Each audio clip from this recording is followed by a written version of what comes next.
이 질문은 아마 모든 분들이 솔깃하실 것 같아요. 어떤 질문이냐면, 초등학교 자녀가 있으시면 초등 때 국어는 결국은 독서다. 독서가 국어의 전부다. 독서를 다독하고 만식해야 된다. 이렇게들 많이 생각을 하시는데, 우리 선생님 생각은 어떠세요? 독서의 중요성은 아무리 강조해도 지나치지가 않죠. 너무 정말 독서는 중요한 건데, 인생에 있어도 중요하고 국어 실력을 올리는 데도 독서만 한 게 없습니다. 하지만 독서가 다는 아니라는 거예요.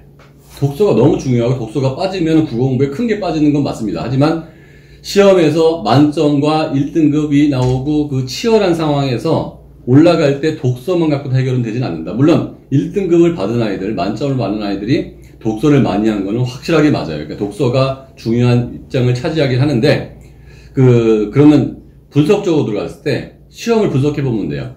수능에서 그 국어 영역은 그 화작, 그 말하기, 그 다음에 글쓰기, 그 다음에 문학에는 시, 소설, 시나리오 같은 게 있고요. 그 다음에 비문학 독서, 문법, 이렇게 이루어져 있거든요.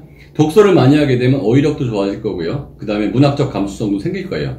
그 다음에 그 독해력도 좋아지겠지만, 그 정도 갖고는 부족한 게, 이 두꺼운 책에게 나오는 전체적인 독해력이 아니고 아주 단문에서 어려운 글을 독해하게 되기 때문에 또 다른 그 훈련이 필요하고요. 또 하나는 그 독서를 한다 하더라도 정말 다양한 분야의 독서를 하기가 쉽지 않거든요. 보통 어린아이들 보면 과학책 좋아하는 과학책에, 네. 공룡 좋아하는 공룡, 역사는 역사, 경제는 경제, 뭐 이게 아니면 뭐 심지어는 뭐 소설과 수필만 좋아하는 애도 있으니까. 학습 만화 보는 친구들 요즘 학습 만화만 보고. 네. 그러니까 이게 전체적으로 봤을 때 고등학교 때 비문학 독서가 제일 어렵게 나오는데, 거기에 보면 독해력하고 어휘력 내지는 그 배경 지식이 필요한데요. 어릴 때부터 독서를 하는 것도 굉장히 중요하고 너무너무 중요한 거지만, 거기에서도 방법을 찾아야 될 게 넓게 공부하고 깊게 공부하는 걸 같이 가야 되고요. 그러나 독서를 통해서 문법 실력이 좋아진다는 거는 추측하기가 힘들잖아요. 그러니까 출언력이나 어휘력이 좋아지는 거는 누구나 얘기할 수 있고, 그 다음에 독서를 할 때 시집을 보는 아이들이 저는 별로 본 적 없거든요. 저도 네, 어린아이들이 없는 것 같습니다. 네, 어린아이들 이육사, 김소월 시집 펴놓는 아이 별로 없잖아요. 그러니까 그러면 독서를 많이 했다고 해서 시를 해석하는 능력이 좋아질 가능성도 많이 없죠. 그러니까 근데 어린아이들이 사실 시를 보기가 좀 힘들지는 않나요, 선생님? 사실 시를 많이 볼 필요도 없어요. 그러니까 우리가 그 국어 영역에서 나오는 시를 잘 보는 게 목적이기 때문에, 그러니까 시를 해석하는 일반적인 방법을 알기 위해서는 그렇게 많은 양의 시를 공부할 이유도 없습니다. 근데 책 속에서는 이 초등 아마 고학년을 얘기해 주시는 것 같긴 한데, 시를 암기했을 때 어휘라든지 문희력, 네, 예, 독해력이든 뭐, 네, 좋아진다라고 얘기를 주셔서. 그러니까 그게 왜 그러냐면, 많이 할 필요는 없지만 중학교, 고등학교 교과서에 나오거나 대한민국 사람들이 웬만큼 아는 시는 같이 공감을 하면 사실 거기 안에서 다 그 시험 문제가 나오거든요. 처음 본 시지만 다른 시에서 예문을 따올 때는 보던 시에서 나와요. 그러니까 예를 들어서 뭐 대유법이든 뭐 은유법이든 질규법이든 반어법이든 이런 것들이 표현이 뻔하거든요. 찬란한 슬픔의 봄을, 이런 것들.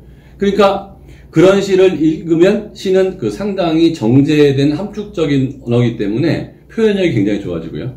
그 다음에 뭔가를 이제 외우면, 저는 이해하는 건 틀리지만 외운 건 안 틀린다고 얘기하는데, 그 시 같은 경우는 외우면 시적 해석력이 금방 좋아져요. 왜냐하면 과거부터 시는 외워서 암송하는 거였거든요. 네. 그러니까 시는 그냥 쑥쑥 읽고 넘어가는 게 아니고 자기가 읊는다고 그러잖아요. 그러니까 안 보고 읊을 정도까지 하면 그 표현들이 다 내 거가 될 뿐만 아니라 이 사람의 생각 같은 경우가, 작가의 생각이 체화가 많이 되기 때문에 자연스럽게 능력이 좋아지고, 그 다음에 그 언어 암기력이 되게 좋아지는데, 결과적으로 국어든 영어든 수학을 제외하고는 언어 암기를 통해서 일정 점수 이상을 받기가 되게 좋거든요.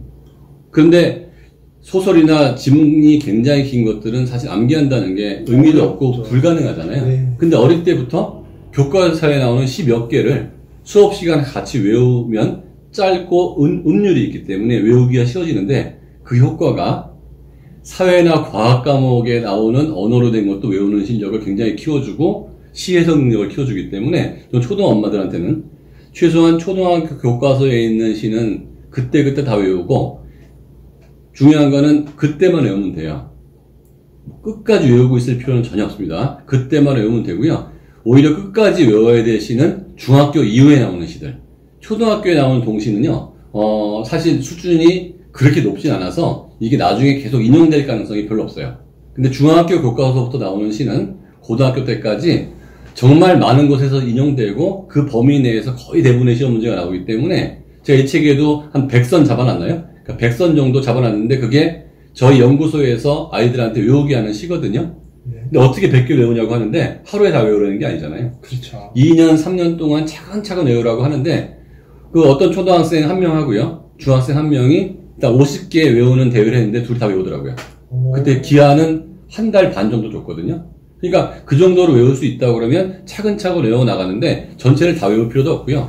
그 중에 몇 개는 안 외워도 상관없어요. 외우려는 시도만으로도 시에 대한 해석 능력이나 언어 독해력은 굉장히 좋아집니다. 이 부분을 이미 책을 읽으신 분께서 저한테 질문을 주셨습니다. 선생님의 책을 읽고 나서 아이에게 시를 이제 외우도록 이렇게 했는데 아이가 싫어하죠. 너무 싫어하고 안 외우려고 하는데 이럴 때 어떻게 해야 됩니까? 강제로라도 해야 될지 아니면 어떻게 해야 되나요? 라고 하셨어요. 제가 그 방법도 써놨는데요. 네. 아이한테 야 너 이거 읽고 외워. 그 누가 좋아하겠어요. 아이들이 싫어하는 게 연상과 암기거든요. 그러면 방법을 써놓은 게 엄마 한 줄 읽고 아이 한 줄 읽고 엄마의 한 줄 읽고 아이 한 줄 읽고 엄마도 같이 시도를 하면 아이는 엄마를 이기고 싶어해요.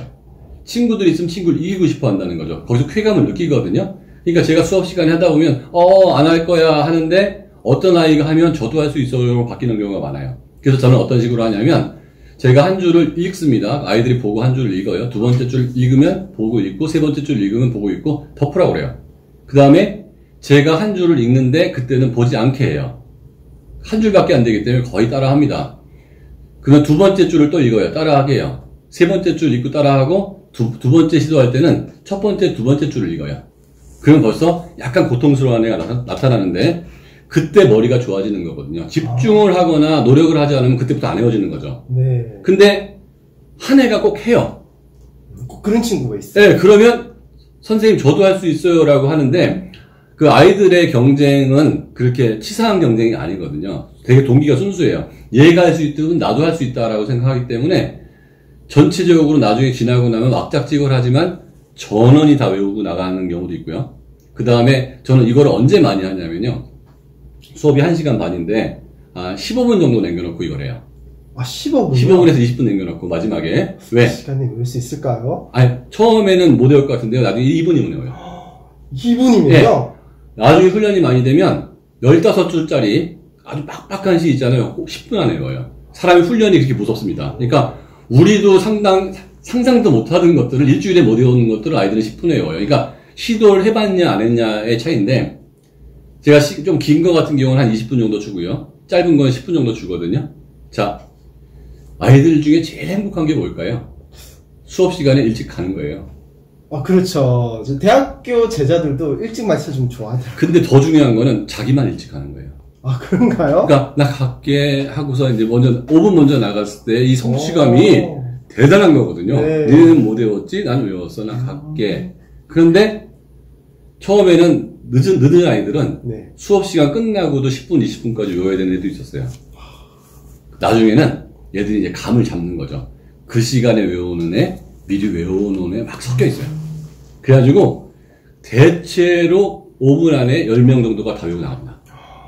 근데 저는 그 시간에 외웠는지 관심이 없어요. 어쨌거나 외웠으면 된 거거든요. 그렇죠. 그러면서 아이들이 나중에 뭐라고 하냐면 선생님 외우는 게 제일 재밌어요. 만약에 어떤 아이가 외우는 게 제일 재밌다고 그러면 공부가 쉬워질까요? 어려워질까요? 쉬워지죠. 끝난 거죠. 대부분 아이들이 공부가 싫은 이유가 외우는 게 싫은 건데 외우는 게 왜 재밌어요? 애들이 간단하잖아요. 얘는 못 외우는데 내가 외우니까 얼마나 재밌어요. 축구가 재밌는 이유는 뭐죠? 얘는 축구를 볼을 못 차는데 난 잘 차니까 재밌는 그렇죠. 거잖아요. 수영도 얘는 허프허프 하는데 난 버터플라이 하니까 재밌는 거잖아요. 맞아. 그렇죠. 얘는 못 외우는데 내가 외우니까 너무 재밌는 거예요. 그래서 뭐 외울 것도 없나요? 이런 소리를 아이들이 하게 되죠. 습관은 시부터 시작했습니다. 역시 아이들은 적당한 경쟁이 필요하고 적당한 동기부여가 필요하군요. 예, 근데 그게 그렇게 부정적이지 않다는 거예요. 막 덤비는 거예요. 어른들이 먼저 지레 이렇게 판단하면 안 되는 부분. 그렇죠. 아이들의 경쟁과 어른들의 경쟁은 종류가 좀 다른 것 같아요. 이래서 책 읽는 것만이 초등학교 국어 공부의 전부가 아니라고 얘기하신 것 그렇죠. 같습니다. 책은 매우 중요하지만 전체는 아니다. 전체는 아니다. 그렇다고- 오해하시면 안 돼요, 여러분. 책을 안 읽으면 안 됩니다. 책은 매우 중요한데 전체가 아니라는 건데 왜 그러냐면 독서로 모든 게 해결된다고 많은 분들이 너무 얘기해가지고 대책 없이 독서만 읽다가 고등학교 때 점수가 안 나오면 그때 어휘 공부, 문법 공부하는데 너무 고통스러울까봐 그렇죠. 독서와 어휘 공부, 문법 공부, 약간의 암기를 같이 하면 퍼펙트하겠죠.